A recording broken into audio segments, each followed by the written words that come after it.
이 문으로 들어오는데 우리의 구원의 문은 예수님밖에 없다라는 뜻이고요. 그리고 여기 번제단이 있습니다. 이 번제단은 뭐냐면 사람들이 큰 죄를 지었으면 송아지를 잡고요. 작은 죄를 지었으면 양을 잡아요. 제 자기 사이즈에 따라서. 그래서 흠이 없는 재물을 가지고 오는데 만약에 데려오는 도중에 흠이 생겼다. 그러면 어떻게 될까요? 이 재물을 쓰지 않고 다시 가서 흠 없는 재물을 가져와요. 왜 그러냐 하면 여기에 이유가 있어요. 하나님께서 죄값으로 받는 재물에는 흠이 없어야 되는데 죄인이 죄인을 구원해주지 못하기 때문에 그래요. 그런데 이 재물은 어떤 뜻이냐면 내 죄를 이 재물에다 전가합니다 이런 뜻이에요. 내가 만약에 다른 사람을 미워하는 마음에 아니 도적질하고 싶은 마음에 다른 사람에게 상해를 끼치고 큰 죄를 지었다. 그러면 이제 이 소를 가지고 와서 내 제목을 이 소에게 전가시키는 거예요. 그리고 이 옆에 보면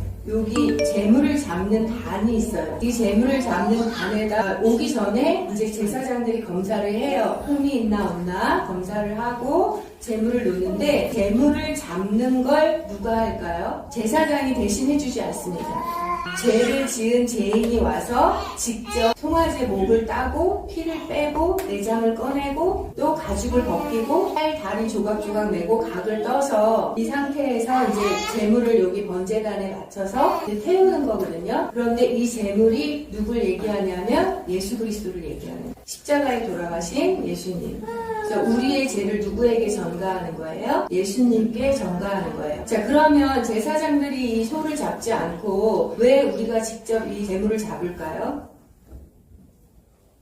여러분, 소 한 마리를 내가 재물을 잡으려고 이 상에다가 소 한 마리를 넣고 칼로 죽이고 겁질을 벗겨내고 내장을 다 꺼내고 관절마다 달라서 또 각을 뜬다고 생각해보세요. 우리가 백정이 아닌 이상이야 이게 하루 종일 걸린 사람도 있었다는 거예요. 그리고 피비린내가 진동을 했겠지. 이 사람은 재물을 잡으면서 어떤 생각을 했을까요? 이라는 게 이렇게 무섭구나. 다시는 내가 죄를 짓지 말아야지 이렇게 생각을 하겠죠. 자, 그러면 요때 요거 한 마리만 딱 잡고 끝나면 되는데 그리고 제사를 지내고 돌아가서 우린 죄를 안 지을까요? 또 짓겠죠. 이렇게 경험을 하고 나서도. 그러면 우리 인생에 있어서 재물을 몇 마리나 잡아야 될까요? 이제 엄마 셀 수도 없죠. 양도 있고 비둘기도 있는데 제 사이즈에 따라서. 그래서 내가 죄를 지을 때마다 와서 이 죄를 고백하고 여기서 번제단에서 죄를 태우고 들어가는 거예요. 그러면 이제 죄를 태우고 다 불살랐어요. 내 죄를 전가한 재물을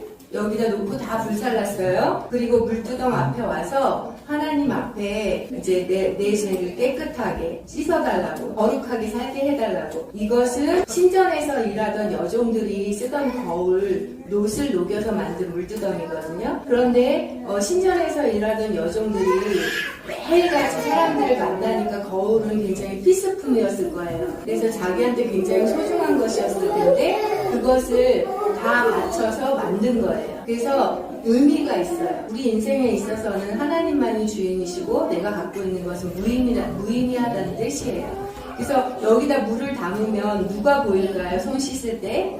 자기 자신이 보이죠. 그런데 손을 피 묻은 손 이런 것들을 다 닦고 발 닦으면서 누구를 생각하겠어요? 나 대신 바쳐진 재물을 생각할 거 아니에요. 그쵸? 그래서 요거는 예수 그리스도고 여기서 한번 예수님께서 내 죄를 사하여 주신 것에 대해서 그리고 내가 거룩하게 살겠다는 맹세를 해요. 그리고 깨끗함을 얻지 못하면 이제 성소 안으로 들어갈 수가 없어요. 죄가 없는 사람만이 성소 안으로 들어갈 수 있거든요. 그런데 이 성소 안에는 가죽이 4개가 덮여 있어요. 맨 처음에는 그룹들로 쌓여져 있는 아주 휘황찬란한 그런 천막이 쌓여져 있고, 그리고 두 번째에는 예수님의 보혈을 상징하는 피로 된 붉은색이 있어요. 예수 그리스도의 피를 상징하고 우리 용서해 주신 거고, 그 다음에 여기는 해달 가죽으로 쓴 큰 가죽인데요. 이것은 소가 양쪽에서 잡아당겨도 뜯기지 않을 만큼 굉장히 강력한 그런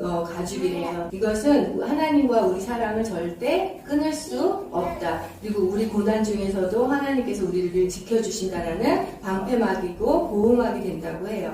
그러면 이렇게 사중으로 덮여져 있으면 이 성소와 지성소 안은 어떨까요? 햇빛이 하나도 들지 않으니까 깜깜한 곳이 있죠. 이 깜깜한 곳에 들어가면 성막 기구가 기도가 있는데 오른쪽으로는 촛대가 있고 왼쪽으로는 떡상이 있어요. 여기 촛대에는 이제 깜깜하니까 들어오자마자 어떻게 해요? 불을 켜요. 우리 깜깜한 인생 가운데 성령 하나님께서 내 길을 밝히 보여주실 거라는 그런 믿음으로 이제 불을 켜는 거죠. 그리고 빛 대신 그리스도처럼 우리도 빛으로 살겠습니다. 그런 의미가 있습니다. 자, 그러다 여기 떡상이 있는데 여기엔 12지파를 가리키는 떡이 6개가 들어가 있어요. 근데 그 지파하고 상관없이 생명의 양식인 하나님의 말씀을 먹고 제가 살겠습니다 라는 그런 의미가 있는 거고요. 여기 앞에 분향단이 있어요. 이 분향단은 뭐냐면 여기서 하나님께서 말씀하신 향기를 태우는데 우리가 이런 과정을 통해서 죄를 용서함 받았으니 하나님 앞에서 향기로운 삶을 살겠습니다 라는 뜻도 있지만 기도라는 뜻도 있어요. 그래서 하나님 앞에 내 소욕을 원하는 기도, 하나님 이거 해주세요 저거 해주세요 이런 기도가 아니라 하나님께서 말씀하시는 대로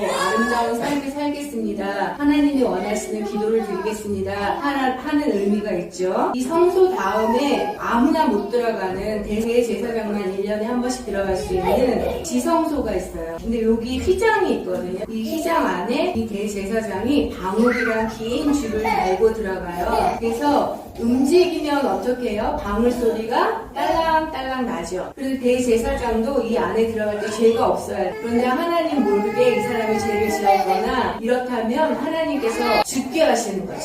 죄가 있는 거룩하지 않은 사람이 들어왔기 때문에 죽어요. 아무나 못 들어가요. 대제사장만 들어가고 그 대제사장도 죄가 없어요. 그러면 이 방울 소리가 나야 되는데 딸랑딸랑하고 나야 되는데 안 나면 어때요?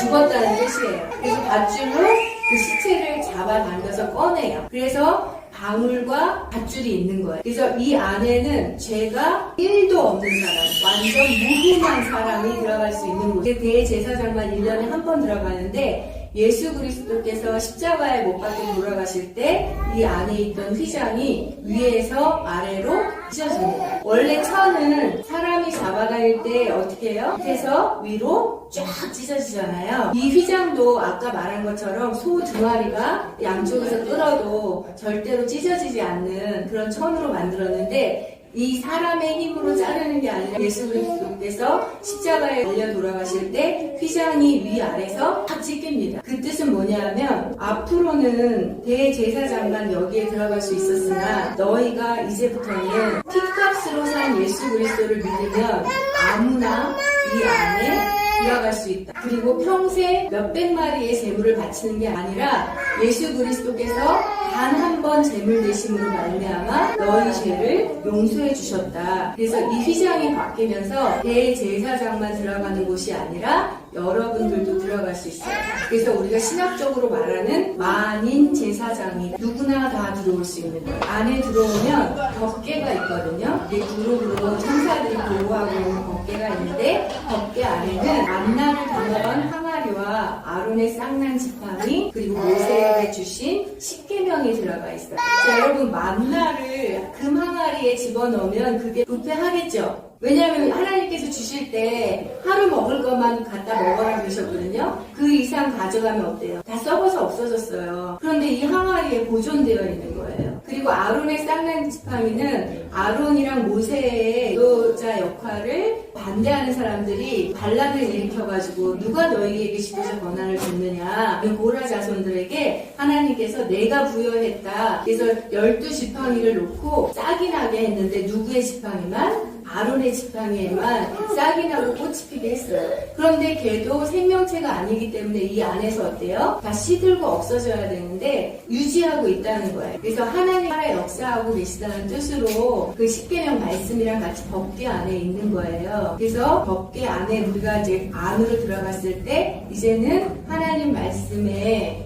우리가 순종하면서 하나님과 동행하면서 살겠습니다 라는 의미가 이 안에 들어가 있어요. 그래서 이번에 저희가 구약에 있는 성막을 성경학교로 하지만 이것이 다 예수 그리스도의 그림자이고 예수 그리스도를 예표하는 것이다. 그래서 아이들이 제사장이 되어서 여기서부터 들어오거든요. 그래서 여기서 양을 잡고 번제단에서 제물을 태우고 물두덩에서 죄를 씻고 그 다음에 성소 안에 들어오고 지성소까지 들어가고는 그런 성경학교를 하려고 합니다.